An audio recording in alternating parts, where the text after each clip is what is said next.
Assalamu alaikum wa rahmatullahi wa barakatuh. Bienvenue à Zawadi avec notre cher Mohamed Amin qui est là pour vous donner des conseils, des orientations et un point de vue que vous ne trouverez pas ailleurs. Et si vous aimez la chaîne, n'hésitez pas à vous abonner, à liker et à partager. En tout cas, bienvenue pour cet nouvel épisode. Assalamu alaikum wa rahmatullahi wa barakatuh. Chers abonnés. Mohamed, assalamu alaikum wa rahmatullahi wa barakatuh. وعليكم السلام ورحمة الله وبركاته عبد Cher الرحمن. Cheikh. شيخ عبد الرحمن. السلام عليكم ورحمة الله وبركاته. Assalamu alaikum, Jamel. وعليكم السلام ورحمة الله وبركاته. On, عبد الرحمن Mohamed, chers abonnés. on vous fait une avant-première. Jamel, vous allez l'entendre aujourd'hui. Euh, Certains vont dire, mais ils ont déjà parlé de la Muqabala. Mais aujourd'hui, la manière dont on va parler, ça va être clivant. Mohamed, t'es prêt? Parce qu'on a beaucoup de questions, on a beaucoup de... Je suis pas prêt pour ce qui est clivant. Bon, en tout cas, tu vas essayer de décliver ça. Inch'Allah. Donc, quelles questions on peut poser lors des Muqabala et quelles questions il ne faut pas poser. Donc, le sujet, ça va être les questions à poser ou à ne pas poser lors d'une Muqabala. Prêt? Parti. Mohamed, je vais poser des questions en mode mitraillette. Je suis un homme. Je fais la Muqabala. Est-ce que j'ai le droit de dire à la femme, euh, est-ce que tu es vierge? بسم الله الرحمن الرحيم. الحمد لله والصلاة والسلام على رسول الله وعلى آله ومن والاه. C'est pleinement son droit de savoir si la femme elle est vierge ou pas. C'est son droit. C'est son droit absolu. Pas mal. Deuxième question. Est-ce que, dans le cas où elle me répond non, j'ai le droit de lui poser des questions, mais depuis quand? Avec combien de personnes tu étais? Là, Je sais que c'est des questions chocs, hein, mais Ouais. on va les poser aujourd'hui. ouais. Normalement, là il y a deux situations. Le vrai croyant, le vrai croyant, celui euh, qui a vendu cette vie d'ici-bas par la vie de l'au-delà et qui a compris qu'il n'y a rien qui est parfait et qui a compris que tout ce qu'il veut c'est avancer vers Allah. Il ne doit pas poser ce type de questions, même si normalement il n'est pas yani bête. Il peut détecter plein de choses rapidement. Enfin, Allah, il a fait que euh, la personne, yani, elle dégage, elle reflète selon sa façon de parler, selon yani, quelques qara'in, yani, quelques d'autres types de questions en guise de preuve venant depuis sa bouche, on sait si elle a de l'expérience ou pas. Et donc là, il n'a pas à rentrer dans les détails avec combien, avec comment. Ça y est, s'il ne veut pas ce type de femme, il ne veut pas. Et si yani, il est ce second type dont on a yani, parlé, qui est le pieux, et qui cherche justement à avancer vers Allah, et qui se dit, moi aussi, yani, j'ai fait des péchés, moi aussi, je me suis trompé, peu importe si elle a un passé ou pas, pourvu qu'aujourd'hui, elle veut se réconcilier avec son Seigneur, et elle est très sérieuse, et elle avance vers Allah subhanahu wa ta'ala. À ce moment-là, ça y est, c'est bon. Yani, au contraire, il y a Cheikh Ben Baz, rahimahullah, on lui a posé la question sur une femme qui avait un passé noir. Elle était carrément prostituée. Voilà. Et la personne, elle est tombée yani, sur elle et il ne savait pas, il l'a su après. Il lui a dit, comment je dois faire? Il lui a dit, si tu l'aimes et tu veux avancer vers Allah subhanahu wa ta'ala et tout, et tu vois en elle la repentance et qu'elle a regretté et qu'elle ne veut plus revenir au péché, elle est vraiment sérieuse et tout, il lui a dit, garde-la et couvre-la. Yani, cache ce qu'elle a pu faire dans son passé. Au contraire, tu es le croyant et le croyant doit couvrir son frère croyant. Elle est ta sœur avant qu'elle soit ton épouse. Et continue le chemin avec elle. Voilà.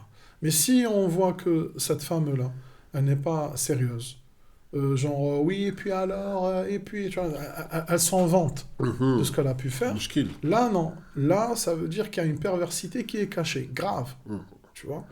Et ça veut dire que ça peut m'exploser à tout moment en plein visage. Et ça, c'est un problème. Ça, c'est un problème. Du coup, là, ce que tu évoques, c'est l'intelligence qu'il faut avoir dans la question et détecter le silence. Parce qu'effectivement, on a pris le cas de l'homme, mais on peut avoir le cas de la femme qui peut poser les mêmes questions, mais peut-être d'une autre manière. Non. Et à ce moment-là... la femme, c'est pas ça qui la dérange. Non. La femme, même si elle va dire oui, il n'y a pas de différence entre les hommes et les femmes, nous aussi, on aimerait bien savoir et tout. Oui, mais ce n'est pas vrai. Au fond, elle fait ça que par rivalité.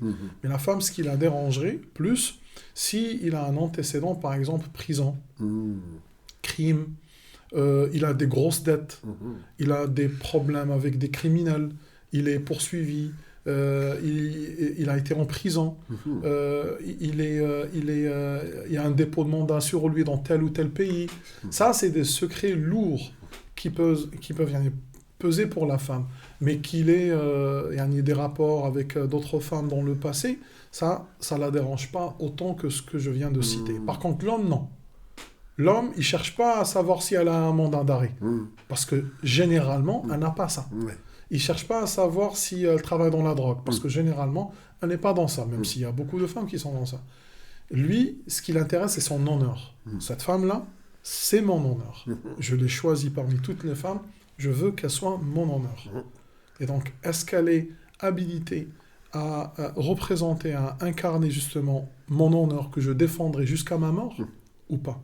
Donc, s'il trouve que lui, il se défend, ou il veut se défendre face aux étrangers, alors qu'elle-même, elle est déjà indéfendable, là, c'est dur pour lui. Il prendra un coup et il le saura tôt ou tard. C'est-à-dire qu'il veut éviter d'être confronté, entre guillemets, à une certaine honte publique. Ouais, comme on a dit, chauffe le cas qu'on a posé à la question au cheikh, la prostituée. Donc, il lui a dit ce que le prophète sallam a cité dans le hadith, dans l'authentique de Muslim, du tueur des 99 âmes. Donc, il lui a dit que cette femme-là, il faut que tu la prennes et que vous viviez loin. Pour ne pas écouter l'écho. Ça va vous nuire tous les deux. Il faut que vous viviez dans un lieu où vous serez inconnu.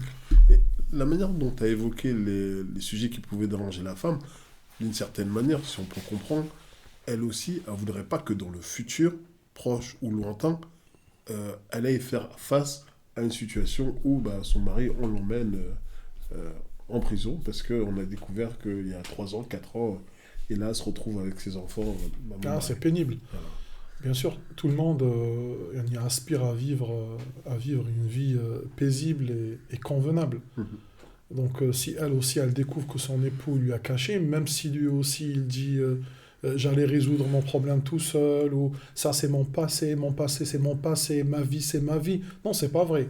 Parce que là, tu as signé un contrat d'association. Là, vous serez mutuellement dans le même chemin. C'est pas vrai.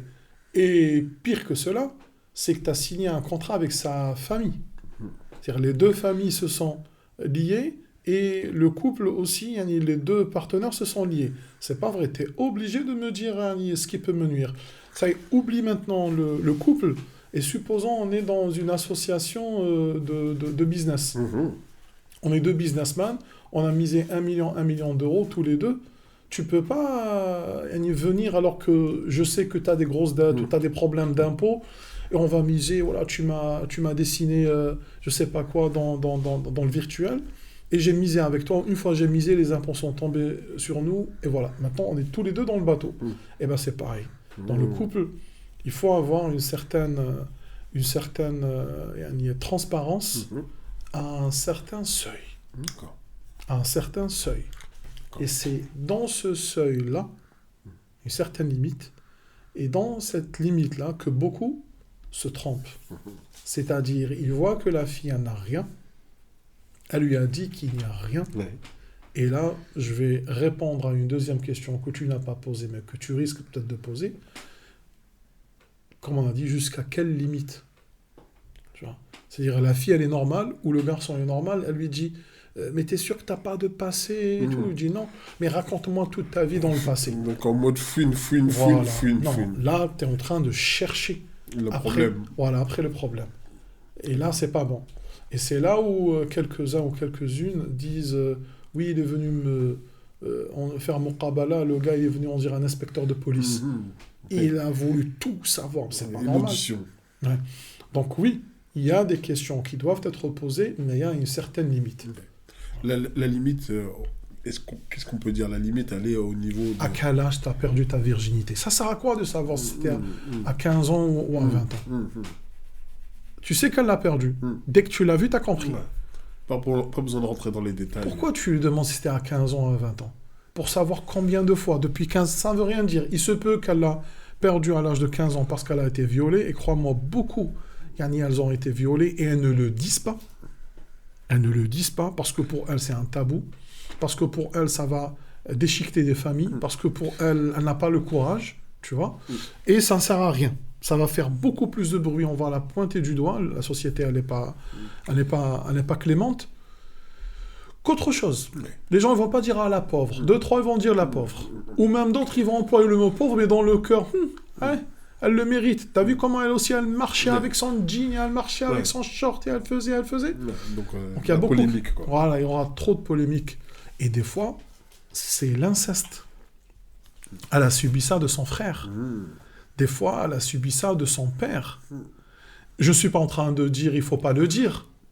Je ne dis pas ça. Mais je dis que c'est trop tard, dans le sens où aujourd'hui, elle veut se marier pour commencer une nouvelle vie. Elle a choisi pendant 15 ans, 20 ans de se taire. Aujourd'hui, si elle veut le faire, elle le fait, mais c'est entre elle et sa famille. Tu vois, mais sans que moi, je me marie avec elle. Donc, il y a beaucoup de femmes qui ont subi de l'inceste, ou le viol, ou les deux. De façon, ils ont subi l'inceste de façon pas consentante. Elle se fait tabasser par son oncle ou par son père ou par son cousin ou par son grand frère. Des situations lourdes. Ouais, effectivement, dans ces situations-là, lors d'une mukhabala, une fois qu'on a compris, pas besoin d'aller dans le détail. Voilà. Et pourquoi je cite ça? Surtout dans ces pays. À notre époque, c'est beaucoup. C'est très propagé. C'est juste parce que c'est un tabou. Mais dans ce pays, imagine, j'ai lu à un certain moment, un certain rapport, que c'est 1 sur 5 familles, ici en France, qui subissent, subhanallah, l'inceste et le viol. 1 sur 5. C'est énorme. D'autres, ils disent 1 sur 3. C'est énorme. Ça veut dire que potentiellement, presque quand tu marches dans la rue, tu es dans le marché, cette vieille, elle l'a subi, ce vieux, il l'a subi, voilà. Et c'est pour ça que... Voilà. Donc c'est pour ça qu'il ne faut pas trop gratter. Voilà. Et puis, il y en a ceux qui l'ont subi, elle l'a eu, et elle est traumatisée, et elle se marie là à l'âge de 30 ans, par exemple. C'est pas parce qu'elle l'a subi à l'âge de 15 ans, elle n'a pas été vierge, donc elle n'est plus vierge, que ça veut dire que depuis cet âge-là jusqu'à 30 ans, elle a fait les 400 coups. Tu vois? Il se peut justement, parce qu'elle l'a eu, depuis ce jour-là, elle n'a plus voulu se marier, et là, elle est dans une phase où elle veut oublier, elle veut reconstruire sa vie, elle veut justement être en paix avec elle-même, et ainsi de suite, se reconstruire comme tu as dit. Donc ça ne veut rien dire qu'elle perde sa virginité à l'âge de 15 ans ou de 20 ans, je ne sais pas quoi. Donc là, on est parti sur des questions, on vous l'a dit, des questions, on va dire, clivantes. On a parlé de l'intimité, il y a aussi d'autres sujets autour de la santé. Et quand on parle de la santé, il y a 2 santé. C'est-à-dire la santé physique. Est-ce qu'à un moment donné, je peux poser la question à la personne, est-ce que tu as des soucis de santé particuliers? Ça, c'est obligatoire. Ça, c'est obligatoire. Une personne qui a des soucis de santé particuliers, que ce soit la femme ou l'homme, ils doivent le dire. Voilà, encore une fois, parce qu'on va signer un contrat, et je ne veux pas te trimballer tout le temps avec moi, ou vivre, il y a un gros problème avec toi. Imaginons encore une fois, imaginons encore une fois, les soucis particuliers qu'elle a ou qu'il a, c'est lié justement au rapport charnel. Imaginons que lui, il sait qu'il ne peut pas avoir d'enfant. Il ne peut pas lui cacher ça, c'est son rêve. À elle d'avoir des enfants. Et comme elle aussi, vice-versa. Elle ne peut pas lui cacher ça. Psychologiquement, par exemple, elle a déjà été dans un hôpital psychiatrique. C'est effectivement la santé Voilà. mentale. Et chaque été, voilà, parce qu'avec la chaleur et les hormones et tout, ça augmente, chaque été, ça se déclenche, pas au niveau de ce qu'elle a eu auparavant, mais à un niveau où elle devient, par exemple, Hystérique. voilà, plus qu'hystérique, pour un oui, pour un non, un peu casser tout et tout. Et inversement pour le... Pour l'homme aussi. Donc, voilà. Non, ça, il faut le dire. Question santé, il faut le dire. Mais comment on les aborde? Parce que c'est pas évident de poser la question. Comme tu l'as dit, quand même médecin. Ouais. Voilà, directement. Est-ce que vous avez déjà eu des soucis de santé graves? Ouais. Et donc là, la personne, à la fois, elle doit évoquer la santé physique, mais aussi la santé mentale. Oui, bah, par exemple, les djinns, la sorcellerie et Ouais. tout. Voilà, une personne qui a subi, ou qui a jusqu'à aujourd'hui un djinn, par exemple, elle doit le dire. Hein, j'ai connu des gens qui se sont mariés, divorcés, Ouais. divorcés. À chaque fois, ils tombent dans une femme qui a quelque chose. Ils se réveillent le matin, elle pique des crises, elle Ou elle lui le dit, je tape. le vois, il est là-bas, il est ceci, regarde mon bras, il y a de la crucifixion sur les bras et tout. C'est une torture. Toi, tu te maries pour vivre une paix, Ouais. t'étais bien. Ouais. Mais il te manquait ta moitié. Ouais. Quand tu cherches ta moitié, tu te retrouves avec 10 moitiés. Et- Elle et son djinn et tout. Ou elle aussi, elle se retrouve avec un homme et son djinn et tout. Ça fait peur. Comment tu vas dormir la nuit? Tu as peur de te faire attaquer? Non. Ah, Jamel, il a une petite question. Doit-on Ouais, comme ça. divulguer des graves problèmes de santé qu'on a eus, mais pour lesquels on s'est totalement remis? Il n'y a plus d'incidence dans le futur. Non, sur ça, on n'est pas obligé. Une chirurgie qu'on a faite, réparatrice par exemple, Ouais. ce genre de maladie ou autre, mais voilà, on est totalement guéri. On n'est pas obligé, sauf si on pense que le partenaire, la femme ou l'homme, s'il le saura, il y a un risque où il peut se fâcher, ou elle peut se fâcher. Genre, moi, je me suis refait toutes mes dents, et du coup, il ou elle ne sait pas. Et j'ai pas refait mes dents. Alhamdoulilah. Alhamdulillah. Mais si il le saura, ou elle le saura, bah, il ou elle savent qu'ils seront très déçus. Ouais. Tu vois? Je pensais pas que... Je Voilà. pensais pas que c'était défaut, ça. Voilà. Voilà. Ou une autre partie physique de lui ou d'elle. Ah ouais. Mais si c'est quelque chose de fin, non. Parce que je sais qu'il va pas s'énerver si c'est que dans mon enfance, j'ai fait une intervention, je sais pas, sur mon petit auriculaire. Ou des fois, il peut avoir le truc où on ne dit pas forcément, parce que on peut dire, bah, avant, je te cache pas, bah, regarde, je te montre une photo de qui j'étais avant, et puis voilà ce que je suis devenu. Est-ce que ce genre on va dire, de révélation, divulgation se fait? C'est-à-dire, bah, à un moment donné, j'ai une bêtise, j'étais quelqu'un de anorexique, j'ai des problèmes d'anorexie, et bah, ça y est, j'ai guéri de ça. Mais la question, est-ce que c'est passé, ou est-ce que ça peut revenir? Et le contraire. J'ai perdu beaucoup de poids, du coup je me suis fait retirer. Oui, je répète, si on sait que ça peut avoir une répercussion sur leur couple, elles le disent. Elles le disent. Ouais. D'accord. Mais si on ne pense pas, mais cache mouchkil. Parce qu'en fait, il y a des fois, il y a zéro trace. C'est pas parce que je le cache, il y a zéro trace sur ma vie, donc comment ça peut avoir une trace sur toi? C'est comme si je dirais, est-ce que tu as déjà eu une crampe dans ta vie? C'est ce qu'on appelle l'awarid. Il y a des maladies ou des situations, de façon générale, maladie ou pas, Oui. des situations de façon générale dans la vie où chaque humain, il doit les vivre. Mais le niveau, il est tellement médian ou bas Ouais. que ça ne sert à rien de l'aborder. Arid, amr arid, Ouais. il y a quelque chose de passager. D'accord. On ne va pas évoquer ça. Dans ce cas-là, qu'est-ce qu'on évoque? On évoque que ce dont je suis sûr et certain, que ça peut ou ça risque d'avoir une répercussion sur la santé de mon couple. Là, oui. Là, je le dis. Mais maintenant, ce qui peut être une répercussion pour la santé de mon couple à moi, peut ne pas l'être chez toi.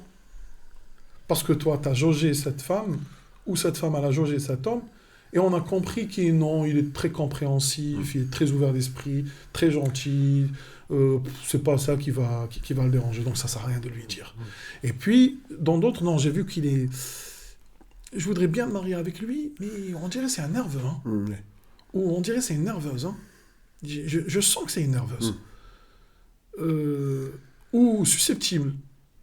Parce que j'ai vu quand je lui ai posé telle question, au lieu de me répondre, elle s'est braquée, elle a commencé de me poser à moi la question. Et penses-tu? Donc elle fait des diversions et tout. Par exemple, où on est resté longtemps, j'ai vu son comportement avec son père et sa mère, comment, quand ils lui en parlaient, ou avec ma mère et tout. Bref, on peut constater des choses, tu vois. Et donc là, à ce moment-là, est-ce que je peux partir jusqu'à dévoiler tous les détails, ou là, tout ce que j'ai vécu ou pas? Mais généralement, non. Que quand c'est grave. Là, c'est vrai, c'est pas mal ce que tu viens de dire en disant les parents. Parce que lors de la muqabala, il faut un témoin. Oui. Est-ce qu'il faut forcément toute la famille? Père, mère, frère, sœur? Quelle configuration Pourquoi je pose cette question-là? Dans le sens où... Le mahram. Le mahram. Le mahram, il reste avec eux.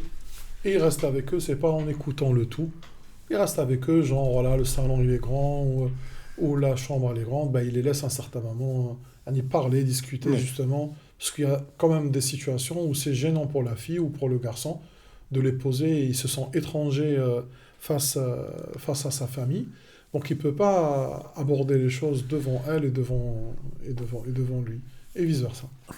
C'est intéressant ce que tu dis, parce qu'à un moment donné, on va dire, on essaie de laisser un petit peu un espace où ils peuvent, entre guillemets, se jauger. Sans qu'il soit en khalwa. C'est-à-dire En khalwa. Sans qu'il soit dans une intimité totale. Parce que l'intimité totale, on est déjà dans le haram. Le prophète sallam, il a interdit cela. Le hadith, il est connu dans le sunan. La yakhluwanna rajulun bimra'atin illa wa kana thalithuhuma shaytan. Il n'y a pas un homme qui s'isole avec une femme qui s'isole. Isolement total. Les savants, ils ont dit l'isolement, c'est être entre les 6 faces des directions. Yani, le haut, le bas et les 4 directions fermées. Là, on est isolé. Tandis que si la porte elle est ouverte, il y a des passagers qui partent et qui rentrent et tout, là, on n'est pas dans l'isolement. D'où aussi la visite avec le médecin et tout. Les ulama, ils disent que la femme doit rentrer, partir chez la femme. Mais si elle part chez un homme, parce que c'est un cas de force majeure, on n'a pas trouvé, ainsi de suite, ils ne doivent pas fermer la porte et rester en intimité comme ça qu'avec lui. Non. D'ailleurs, c'est pour ça qu'il y a eu beaucoup de dérapages. Ils me font rire, moi, quand les gens disent « Oui, c'est que les esprits qui sont comme ci, comme ça, on est en laïcité. » Oui, mais aussi quand vous parlez vous-même des gens des médecins qui ont dérapé, et ils sont beaucoup. Je pense que si vous vous souvenez, cela fait à peu près 3 ou 4 ans, il y avait justement des médecins, des gynécologues, qui justement, ils profitaient de cela. Et ce n'est pas des exceptions. C'est pas des exceptions. C'est connu. Sauf que des fois, quand il est riche, il a de l'argent, il arrive à faire taire voilà, Patrick Bruel avec je sais pas quoi. Bon, je pense que... En restant sur la burqa, voilà. Parce que de temps en temps, on peut faire une petite digression. Donc, on imagine à un moment donné l'homme et la femme dans ce questionnement. Est-ce qu'à un moment donné, j'ai une bêtise? Bon, il y a le mahram qui est pas loin là. Qu'est-ce que tu vas nous sortir dans la Là, préparez tout. C'est quoi tes mensurations? Allahu Akbar. Ça peut être entre vous, mais tout dépend de... Quand tu la vois, ça, et tu sais. Quand tu la vois, tu sais. Mais tu rentrer dans tous ces détails comme ça, c'est quoi tes mensurations et tout. On dit ça parce que on connaît des cas. Oui, je sais qu'il y a des gens qui sont comme ça, mais non, ça suffit. Al-Muqabala, elle aussi, elle ne doit pas venir avec le hijab. Tu vois, il y a beaucoup aussi de femmes qui font la Muqabala avec le hijab, ils disent « Je voulais pas l'enlever parce que j'étais pas sûr et tout ». Comment ça, n'était pas sûr? Il est venu faire le Muqabala, c'est bon. Attends, c'est son droit absolu. C'est intéressant là ce que tu dis. Attends, oui. C'est son droit absolu. C'est son droit absolu. Il est venu justement par le biais du halal pour te voir. Et donc, elle doit se découvrir à lui, donc à une certaine limite. D'accord. Donc, on va dire c'est un des moments uniques en dehors d'une personne non mariée où la femme peut se découvrir au moment de la muqabala. Et la majorité, ils disent, elle lui fait voir ce que ses maharim voient d'elle.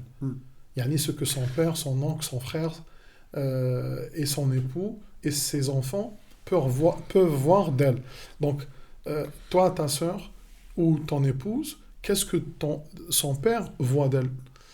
Ce qu'il voit d'elle, c'est les cheveux, c'est les mains jusqu'au bras, c'est les pieds jusqu'au mollet.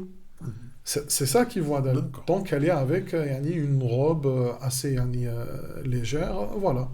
Et donc, elle rentre comme ça. Bon, on a dit légère, on n'a pas dit moulante. Ouais.